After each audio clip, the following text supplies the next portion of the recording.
Right, week 5, entrepreneurship. Here we go. We're going to jump into this week's learnings and assignments. And so get ready for that. Here we go.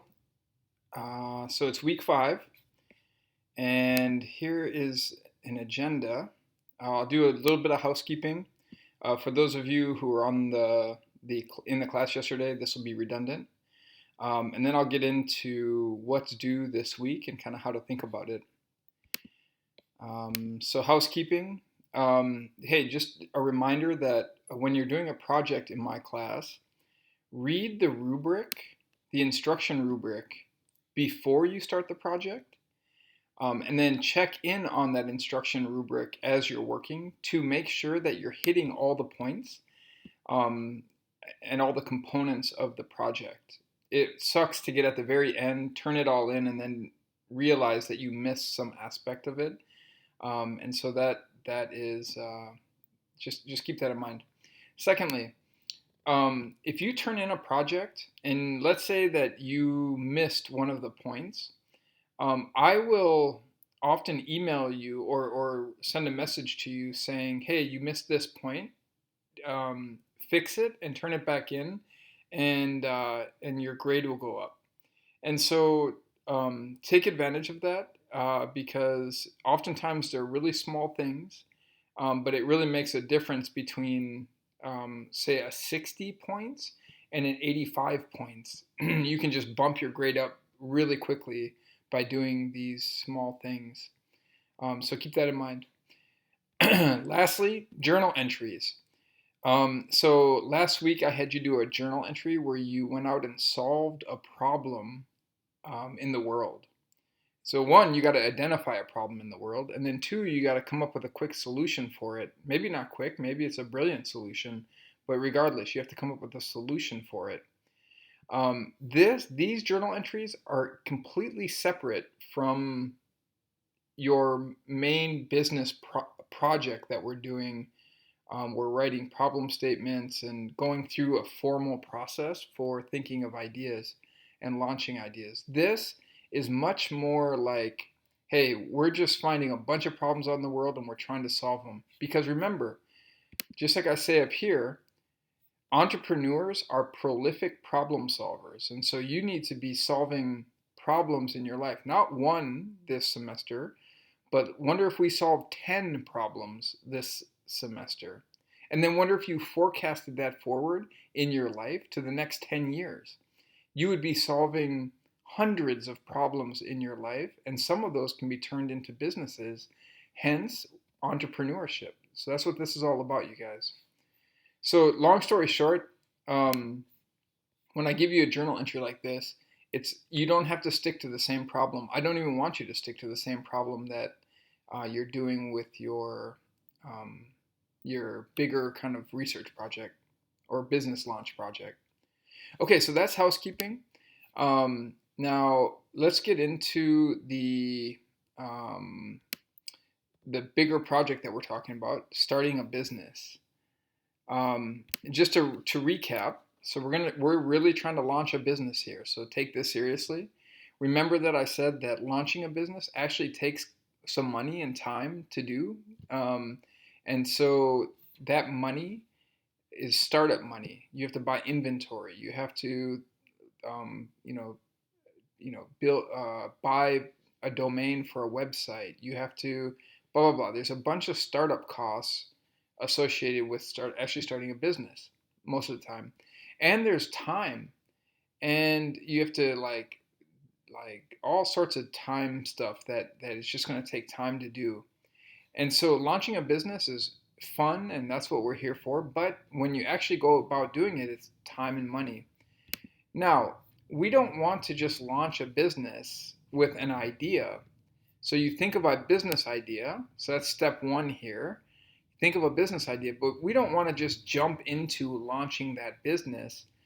Oftentimes, what we want to do is we want to have these checkpoints along the way so that you know whether your business idea is a good one or not. In other words, whether people want to buy your business, your solution. And that's what it is. if you build a solution that no one wants, you're going to go out of business very quick. So step two here is that we test our assumptions. We test our assumptions, and we do. That's what stage we're in right now. And then we refine our idea based on the feedback that we got from testing our assumptions. Ooh, that's brilliant. So here's a little checkpoint. Hey, I got this business idea, and then go out in the world and we test it, and you're going to get really good feedback from it, and then we refine that idea. Um, we refine that idea. And it makes it even stronger. By the way, you haven't spent any money or time. So it makes it stronger. Your business idea is stronger, but you haven't spent any money or time. Brilliant. And then the last one is we build a prototype. So we build a prototype. A prototype is like a scaled down version of your business in something like really small and just enough to get it out to the customers and see if they really like it. By the way, that doesn't cost much money or time. And so you can see that we have these two checkpoints along the way to ensure that whatever business idea we have, if we get to the point of launching it, we know that it's going to be, well, we don't know, but we have a better idea that it's going to be a successful one. Well, hey, we're in the step of testing your assumptions. You last week wrote a problem statement, and then you wrote a bunch of questions that you're going to ask potential customers to test whether your assumptions are true. And so that's kind of where we're at right now. You should have a problem statement, you should have questions, and you should be like ready to go with about 5 people that you're going to interview. So let's quick look at the question piece. Give me 1 second here. Okay, so what are good validation questions? Hey, so questions that help you understand how your customers experience the problem. Questions that will help you understand how urgent the problem is to them. Questions that help you understand their existing attempts to solve the problem. Ooh, that's a big one. And then questions that will help you understand whether and how much your customers would be willing to pay to solve the problem. So these 4 criteria are how you can judge whether your validation questions are solid. And then the only one I would add is that they are not yes or no questions, that they provoke your interviewee to talk a lot. So just imagine you sitting down with your interviewee. The goal is to get your interviewees to talk a lot. So if you ask a question like, do you I don't know, do you feel cold in the winter?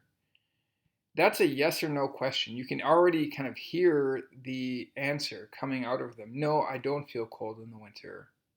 Silence.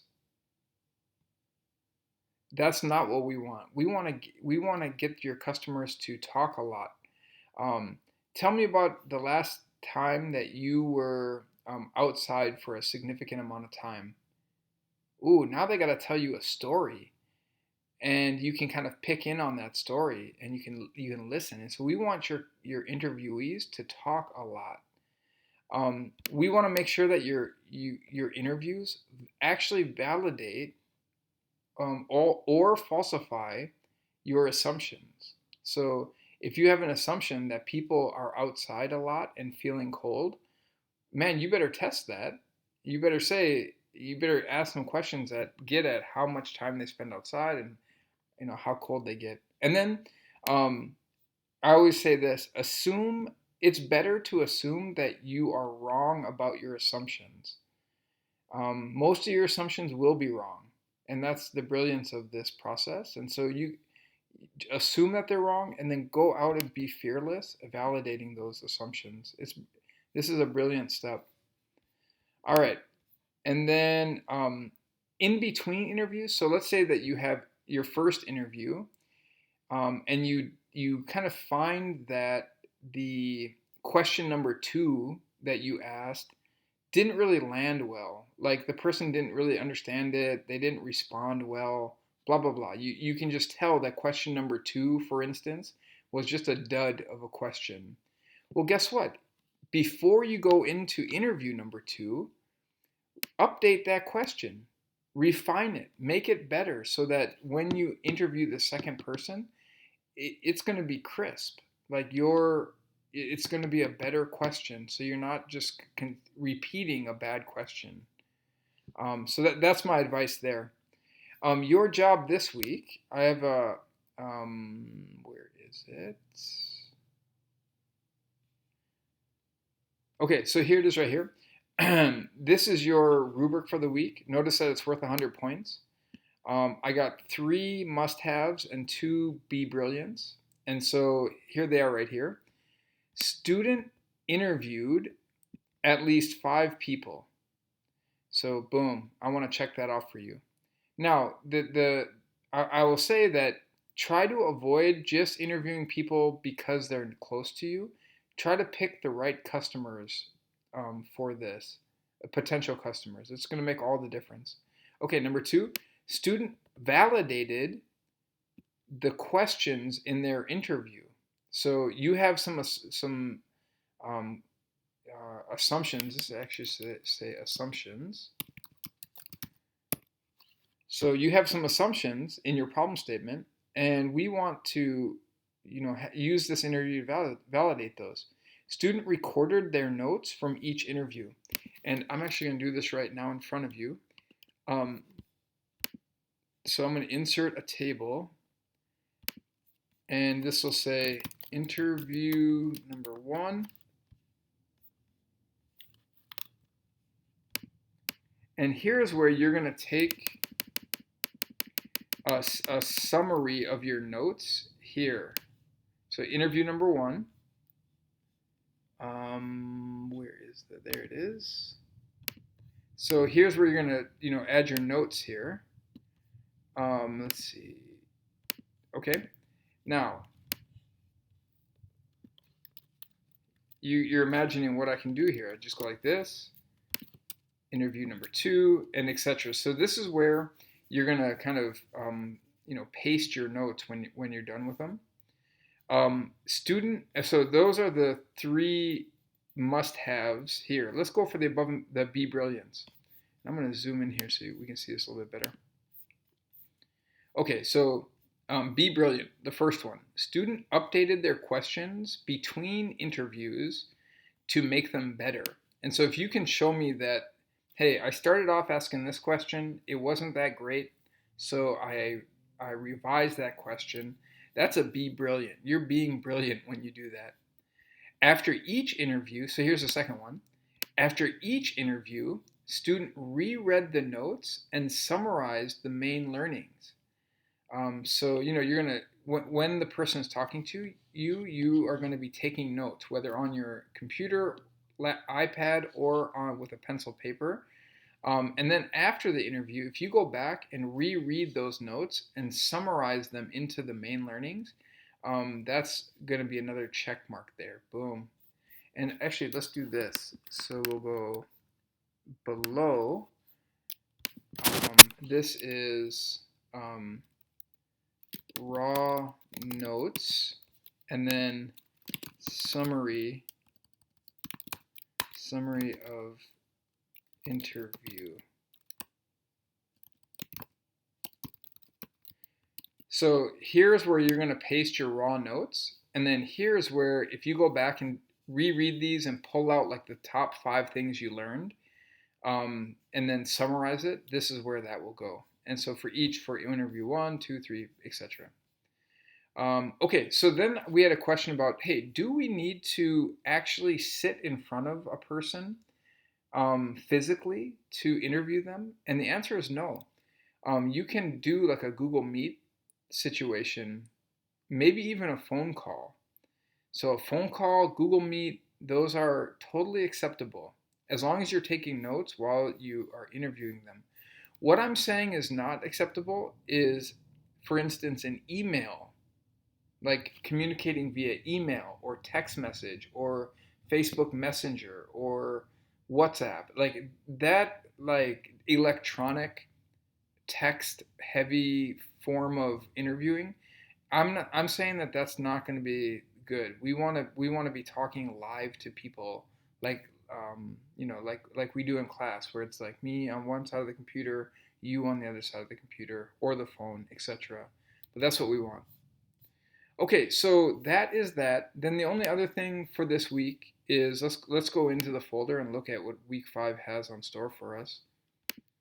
So week 5, then we have a side hustle reading. This one is totally cool. It's a wedding accessory shop, and but the way she set up her business model is really amazing. So go ahead, enjoy that. It's due Thursday. So if we look back here at when everything is due, uh, the reading reflection is due Thursday, and then all your interviews are due on Saturday. So get a jump on it, you guys. This is, the week's gonna go fast, and I would hate for you to be on like a Friday night scrambling to interview 4 people. You want to spread them out over the week and make it good. All right. Well, hey, I'm again just really excited about all your problem statements and all the work that you're doing. So keep it up, and make sure this week to go out and be ruthless and fearless when it comes to validating your assumptions. This is a really important moment in this project, and I want you to take advantage of it. All right, well, I'll see you soon.